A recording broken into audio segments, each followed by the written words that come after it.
અયોધ્યા ખાતે રામલલ્લાની પ્રાણ પ્રતિષ્ઠા બાદ સમગ્ર દેશ રામમય બન્યો છે। વડોદરા જિલ્લો પણ રામમય બન્યો હતો તો બીજી તરફ પાદરા તાલુકાના ભોજ ગામ ખાતે શોભાયાત્રા ઉપર પથ્થરમારો થયો હતો। આ પથ્થરમારામાં 5 જેટલા વ્યક્તિઓને ઈજાઓ પહોંચી હોવાની પ્રાથમિક માહિતી મળી છે। નમસ્કાર, આપ જોઈ રહ્યા છો ગુજરાત તક અને આપની સાથે હું છું દિગ્વિજય।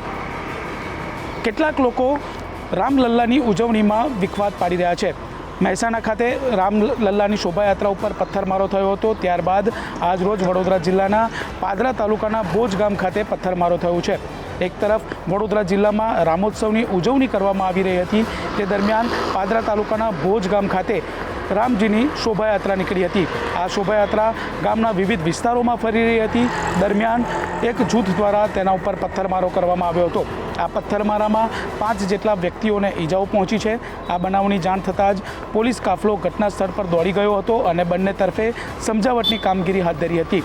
સમજાવટ બાદ બંને તરફના ટોળાને વિખેરવામાં આવ્યા છે અને હાલ આ ગામ પોલીસ છાવણીમાં પરિવર્તિત થઈ રહ્યું છે। ઈજાગ્રસ્તોને હાલ સારવાર અર્થે ખસેડવામાં આવ્યા છે। બીજી તરફ શોભાયાત્રાને પણ ત્યાં જ અટકાવી દેવામાં આવી હતી અને હાલ પોલીસ તમામ વિસ્તારોમાં તપાસ કરી રહી છે। આ ઘટનામાં પથ્થરમારો ક્યાંથી શરૂ થયો તેની પણ હાલ પોલીસ તપાસ કરી રહી છે। આ મામલે મોડી સાંજ સુધીમાં પોલીસ ફરિયાદ નોંધવામાં આવે તેવી શક્યતાઓ છે।